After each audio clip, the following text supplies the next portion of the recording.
Good morning. My name is Jason Gorman, and I train and coach software developers in the fundamentals of writing good code. Yes, good morning from the land of Brexit.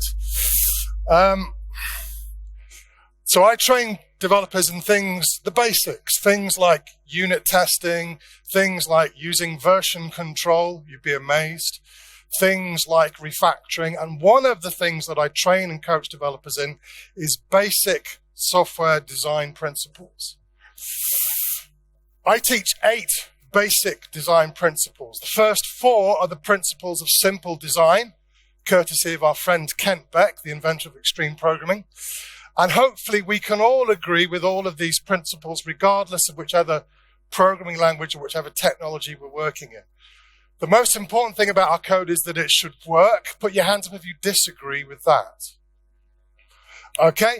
And then when we've made sure the code works, the next thing we worry about is whether or not the code clearly communicates its intent, whether it is easy to understand what the code does just by reading the code. Is the code easy to understand? And then we make sure the code is free of duplication, unless, of course, doing that makes the code harder to understand. And then finally, we build our code out of simple parts, simple methods, simple functions, simple classes, simple modules, simple components, simple services. So those are the 4 principles of simple design. And they don't really look to me to be particularly technology specific. And as we'll see when we go through some examples, we'll see how these can definitely be applied in pretty much any programming language, going all the way back to the beginning of programming languages, probably. On top of simple design, I also teach 4 principles of modular design. That modules in our software should do one job. They should have a single responsibility. That they should encapsulate, they should hide their internal workings, hide their data, hide their inner complexity from the clients that use those modules. Polymorphism, so we're talking here about interchangeable modules, modules that can be easily swapped by dependency inversion, the D in solid, dependency inversion, and by dependency injection, by passing our dependencies into the modules that use them so that we can easily swap them for stubbing, for mocking, and for other purposes to create flexibility in our design. And then finally, we need to make it so that our modules only present features that clients need to use. We call this interface segregation. This is the I in the solid design principles. Basically, classes or modules should present client-specific interfaces that only expose what the client needs to use so that we're not binding them to stuff they don't need to know about. So it's all about coupling and cohesion and swappability, this polymorphism thing. Now, these are language-specific in the sense that you would need to tackle these things differently in different programming languages.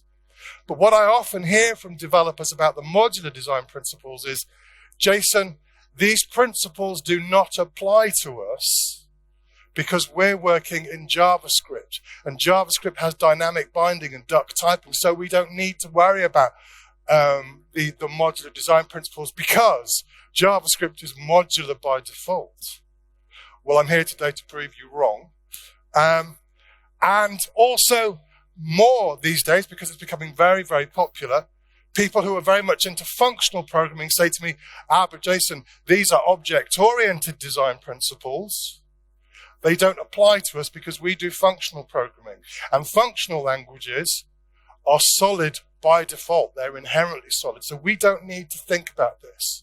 The implication being that it is impossible to write bad modular code in a functional language. And again, today we're going to prove you wrong. Now, I've been in this job for about 30 years. I've been a programmer for about 40 years. So I can think back to the days when I first started out as a professional and object technology was really taking off. And older programmers, people who'd been in the business for 30 years back in the 1990s would say to me, well, look, Jason, it's all about the structured programming. And I would say, but you see, structured programming principles don't apply to me because we're doing object-oriented programming. And it occurs to me, speaking to much older programmers, much more experienced people, that all through the history of programming, a new technology has come along, and the people who've adopted that technology, the young, trendy, hipster folk like me, because I am young and trendy, say, but these old principles don't apply to me because I'm working in this shiny, lovely new technology that takes care of all of that. Bullshit. It's simply not true. So what we're going to be doing today is we're going to be jumping into our very specially selected, copyright-free, royalty-free time machine that is in no way the property of any broadcasting corporation.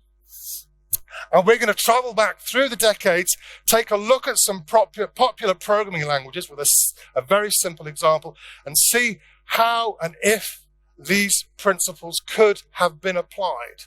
And we're going to start by traveling back 10 years to 2009. One of the most popular programming languages in 2009 for the new folk, for the trendy hipster folk, was Ruby, really, really catching on.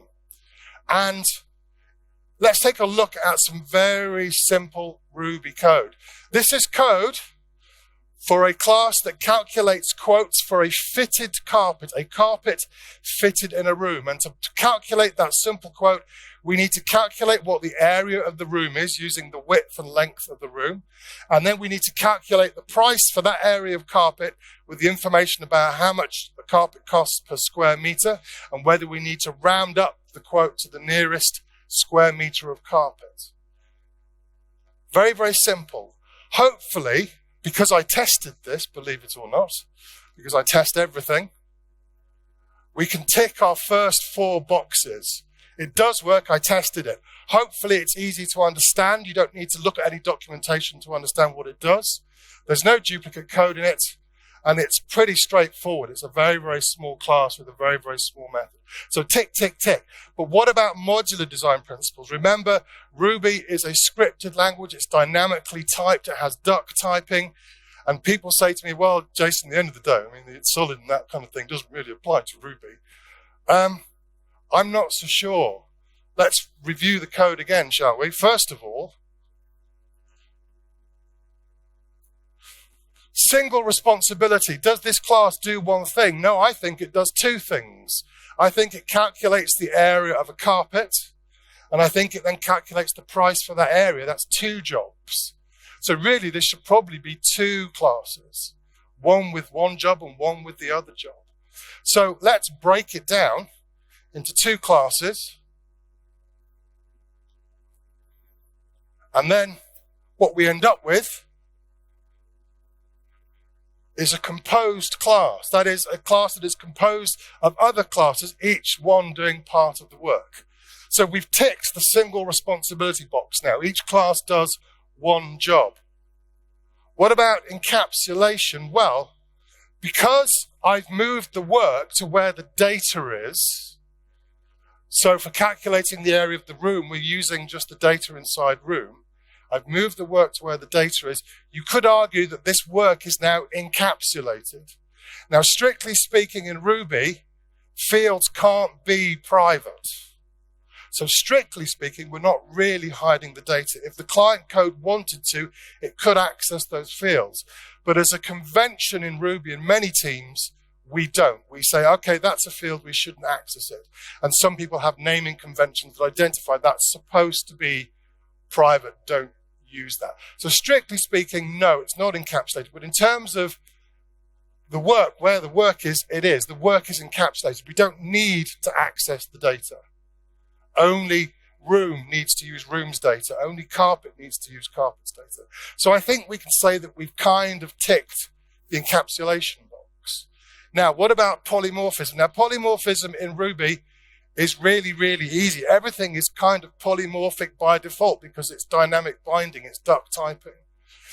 So we wouldn't necessarily need to declare a base class or some kind of interface for 2 versions of room, a rectangular room and a circular room to use. We wouldn't need to do that, but as a convention, we might choose to do that. And I see more and more teams now working in Python and JavaScript and Ruby and languages like that, who even though they don't need interfaces, they are choosing to declare these abstractions to document the fact that it exists. there is this thing called a room, and it has an area, and etc., etc. But you don't need to do it, but we can tick that box if we want to. Now, the only reason that we're able to do this, the only reason we can have a rectangular room and a circular room is because we encapsulated the knowledge of how we calculate the area of a room.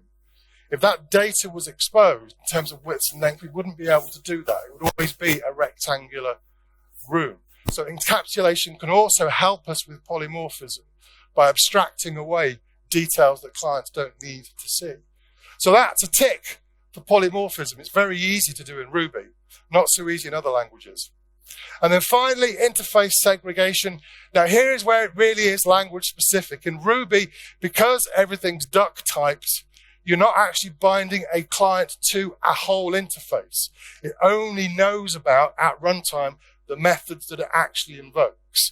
So arguably, interface segregation does not really apply to Ruby and to Python and to JavaScript because they kind of have that by default. Any language that has dynamic typing that binds you at runtime only to the methods or the features that you use is that kind of thing. Having said that, what I do see a lot of in scripting languages is unused imports. That's another example of client code depending on something that it's not actually using. So that it's kind of the reverse of having an interface that includes too many features is having a client that imports things that it doesn't use, that it doesn't need. So you need to keep an eye on making sure that you're only importing the stuff that you need, your real dependencies. So that is Ruby. 4 ticks for modularity. So Ruby ticks all of our boxes. Should we jump back in our time machine, travel back another decade to 1999, a very good year. Now, what was one of the most popular languages in 1999? You're not going to like this. Visual Basic 6. Get back. Now, because I was a Windows COM developer, I couldn't escape Visual Basic 6, so I did have to work in it. So to my shame, I do know it quite well, or I used to. Here is the same example done in Visual Basic 6. It's a class module, carpet quotes, and it's exactly the same logic as we had before. And I hope we can agree, because I tested it, that it ticks all our boxes for simple design. So far, so good. Now, one of the reasons that I'm going through these code examples very, very quickly is so that you don't have time to scrutinize them. Because I know what you're like. Okay, now what about modular design in Visual Basic 6? Now, Visual Basic 6 is kind of object-oriented, and there's a kind of polymorphism, but you have to, as we say in Britain, go around the houses a little bit to achieve some of the things that are very easy to do in Java or C#, for example.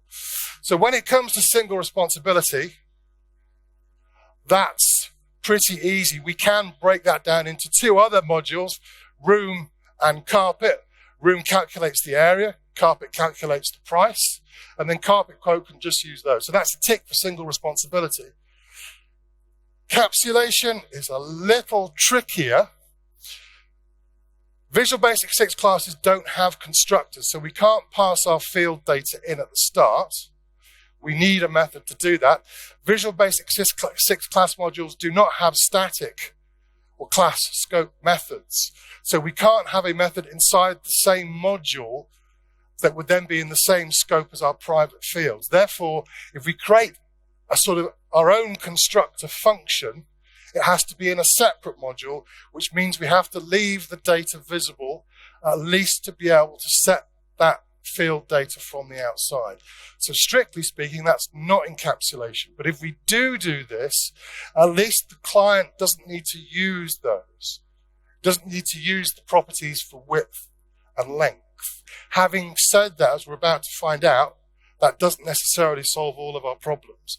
So we can end up with, this is our room class, where some of the data is exposed from the outside.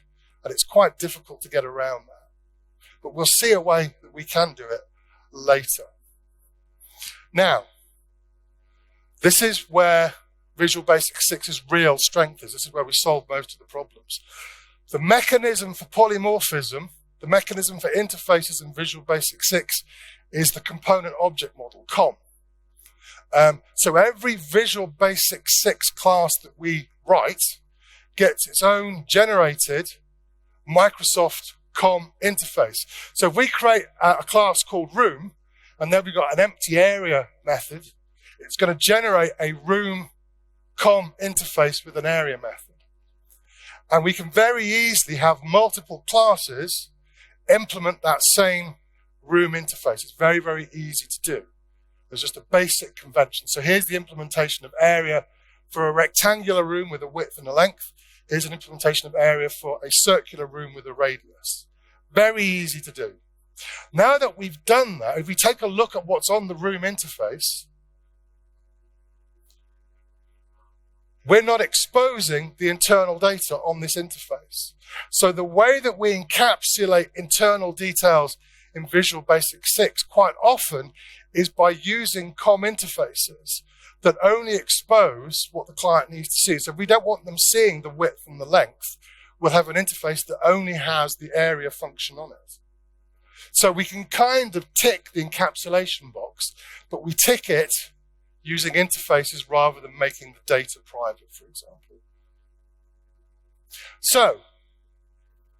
So far, tick for single responsibility for Visual Basic 6, and a tick for encapsulation, and a tick for polymorphism, and finally, interface segregation.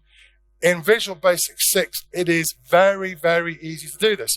If we wanted, for example, to add some functionality to a room for calculating how many flights of stairs we would need to climb in order to fit that carpet, so we know the level of the room is at the ground floor or the basement is at the fourth floor, and based on that information, we tell you how many flights of stairs you'll need to climb.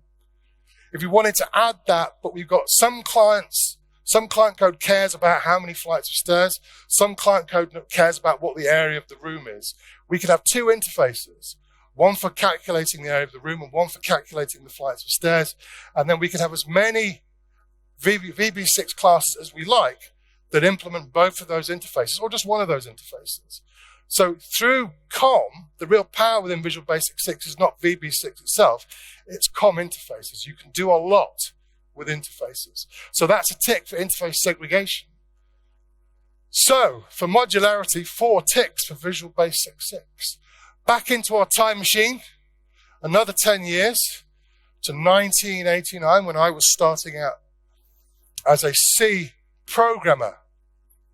Now, C was very popular at the time, and I hope, again, we can all agree that the same example in C ticks all of the boxes for simple design. I tested it, so it works. It's easy to understand, hopefully. There's no duplication in it, and it's made from a very simple part. Easy peasy. But what about modularity? Well, you see, the thing is, Jason, I mean, C is not object-oriented, so you can't really do object-oriented programming in C. Hands up if you think you can't do object-oriented programming in C. Hands up if you've done object-oriented programming in C. Okay, so some of this will come as no surprise to you. Okay, let's start with single responsibility. Breaking it down into multiple modules is easy. So that's a tick for single responsibility. What about encapsulation? Well, my room structure is currently declared in the header file. It's exposed. The internal data is exposed.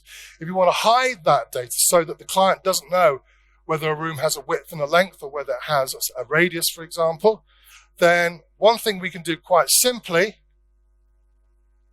there's our client code there, is to abstract the room data in the header file. So clients know that there is such a thing as a room, but it doesn't know what data the room has. That's declared in the implementation. It's private. Only the implementation knows that the room has a width and a length. So I've used the same trick here that I used in Visual Basic 6. I've created a factory function or a constructor function called new room, and it creates the room, it sets the width and the length and returns an instance of room. The client only sees the type room. It doesn't know what data it holds. So that's a tick for encapsulation in C. Very easy to do. But what about polymorphism? How do we do polymorphism in C? Let's imagine we've got these two kinds of room again, a rectangular room and a circular room. We can't have two implementations in a C program of the same function. We can't do that. So we need to use our imaginations a little bit. And luckily in C, we have this magic thing called function pointers. And if you've got function pointers, you've got objects. And it's as simple as that. Any language with function pointers, you've got objects. Now, all we have to do is declare our functions for calculating the right kind of area, circular or rectangular, and then we pass a reference to that function, a pointer to that function, into our quote function so it can use these, but all it needs to know is what the signature of that function is. If you think about it, this is duck typing. It's the same kind of principle. But there is one small snag, which is type safety. What if I try to use the rectangular area function with a circular room? We're going to get an error. So how can we make this type safe? One way to do it would be to attach the functions to the data. So they come together in the form of, anyone know the answer to this? V-tables. V-tables. So here's an example of a V-table for a room. It contains the data, which is abstracted, it's hidden as before, and it contains a reference, a slot for attaching a reference to an area function. And depending on what kind of room we want, like a rectangular room, we attach the right kind of function to our V-table. So this is a structure that includes the data and the functions. You might know them as objects. Very, very easy to do. Okay? And then, when we want to calculate the area of our carpet, we just use our V-table to get the right data and apply the right function to it. This is the beginning of object-oriented programming. We're halfway to inventing C++ here. And finally, interface segregation. Again, with a bit of imagination, we can do this. If we need different interfaces, what we're talking about is different V-tables that include different functions for different clients. So all we need to do is declare what kind of V-tables we need. Oh, no, hang on. This is the non-object-oriented version where we just use header files. So we can use header files to expose only certain things to clients. There's one that only exposes the right kind of information about a room or flights of stairs. But in the polymorphic version, we can construct these V-tables. Now notice I've started putting the letter I in front of the name. I room area, and is I floor level. So I'm kind of explicitly acknowledging here that these are interfaces. That's exactly what they are. And I have these functions that spit out the right kind of V-table when you input a room. So the room holds all of the functions, but we can break it down into V-tables that only hold the functions that the client needs to see. So we can do quite a lot of powerful stuff in C. And then in our client code, we just have to bind to, for example, the room area if we need to know the area, or we just bind to the floor level if we just want to know the floor level. So it can be done. We can tick all the boxes in C. Let's travel back a bit further. Now, C takes us all the way back to 1972. That's how old C is, the early days of Unix. And that's the year after I was born. But we're going to go back just 3 more years to 1969. And we're going to take a look at a language called Simula, the first object-oriented programming language. So this is just to very quickly prove that you could have ticked all of these boxes in a programming language in 1969. There's our carpet quote example again, done in Simula. It ticks the first 4 boxes. I tested it, it works, it's easy to understand, etc., etc. But what about modularity? Well, can we break it down into classes that do one job? Absolutely, we can. Can we encapsulate? Well, again, as with Ruby and Python and so on, strictly speaking, we can't make the data private. But what we can do is we can make sure that the client doesn't need to access the data by putting the work where the, as we've done here, putting the work where the data is. So this is what we mean by tell, don't ask. Encapsulate the work. Polymorphism, it's an OO language, so polymorphism is easy. We can declare an abstraction for room with a virtual area method, and then we can have two different implementations of that. No problem at all. Now, similarly, it doesn't have the concept of interfaces, but if you're working in a language that doesn't have interfaces, you can still achieve the same thing by creating wrappers. So here are some classes with abstractions that wrap the functions we want to expose for particular clients so that that client only sees the function they're going to use. So we're ticking all four boxes again for Simula. So we've gone all the way back to 1969. We've ticked all of our design principles boxes with languages that are available at the time, with a bit of ingenuity sometimes, and hopefully not tripping over that, with a bit of ingenuity sometimes, but it can be done. And most of these principles about whether the code should work, that's been a principle for quite a while, whether the code should be easy to understand, and so on and so forth, and particularly modular design principles, have been established since the early 1970s. For as long as I've been alive, all of these things have been recommended. Developers haven't necessarily been doing them, but they've been recommended and they have been possible. And since the 70s, languages have been designed so that we can do these things if we choose to. Now, let's take one more trip in our royalty-free time machine, back to the present day, back to the real world, and a language that's becoming very popular in 2019 is a functional programming language that runs on the JVM called Kotlin. Now, Kotlin is a kind of a mix of languages here. It is supposed to be for functional programming, but because it's based on Java, you can also use classes and do object-oriented programming as well. But we're going to attempt to do this example using pure functional programming just to prove a point. Here's our example as a, quote, function using data classes for room and carpet. Again, hopefully you can agree that it ticks all the boxes for simple design. I tested it, it does work. Okay, now, what about single responsibility? Well, can we break it down into two functions, each of which does one specific job? Absolutely we can. Absolutely we can. So that's a tick for single responsibility. And most people will argue that in pure functional programming, a pure function should only do one job. That's part of the definition of a pure function. Encapsulation. So at the moment we're using data classes and the data is exposed. Can we find a way using pure functional programming to not expose the data using data classes? Yes. We can use closures. Closures, functions inside functions, where the outer function accepts the data like a constructor, and the inner function is the one that the client uses. It's the one that we pass to the client.